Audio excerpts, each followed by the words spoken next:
Nous sommes au temps de la fin.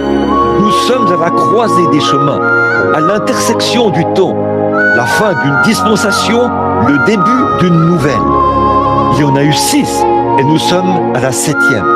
Rapidement, je veux vous faire remarquer que Noé construisait l'arche. Il s'attendait à un miracle. Des miracles se produisaient. Il prêchait le surnaturel. Quoi? Et monsieur, il prêchait qu'il y a un Dieu du ciel qui détruira le monde par l'eau. Et je suis en train de construire une arche en vue de cela. Voyons, j'imagine qu'il le prenait pour un fou. Mais quand le tonnerre s'est mis à gronder et que les éclairs se sont mis à briller, même les oiseaux et les animaux ont pris leur place. Un miracle s'est produit quand les animaux ont commencé à venir à Noé. Est-ce que c'est moins frappant aujourd'hui lorsqu'on voit que des opossums meurtris traversent la route en se traînant et tout? Cela se produit même chez les animaux.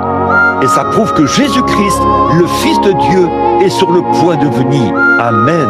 Nous sommes au temps de la fin. Nous sommes au carrefour du temps. Certainement que nous y sommes.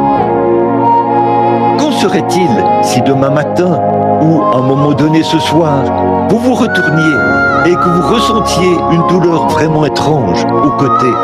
Vous vous dites, oh, qu'est-ce que c'est? Vous appelez le médecin. La douleur descend dans votre côté. Le médecin dit une crise cardiaque. Il ne vous reste que quelques minutes à vivre.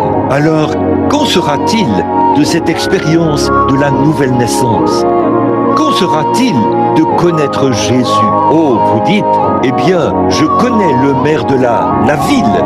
Je connais bien le pasteur. Ce n'est pas de ça que je parle. Qu'en est-il de naître de nouveau et de connaître Jésus? Ne jouez pas à la devinette à ce sujet.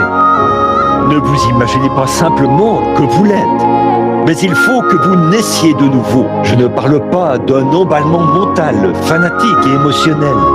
Je parle d'une vraie expérience. Je ne peux parler que comme une voix. Je ne suis qu'un homme, c'est vrai.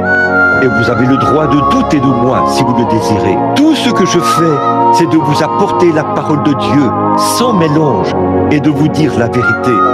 Ensuite, c'est à vous de décider ce que vous en faites. Si vous croyez le message que je vous ai apporté aujourd'hui, que nous sommes au temps de la fin, et que les hommes qui sont sans Dieu seront retranchés sans aucune possibilité de recours, et que cela pourrait vous arriver dans la prochaine heure.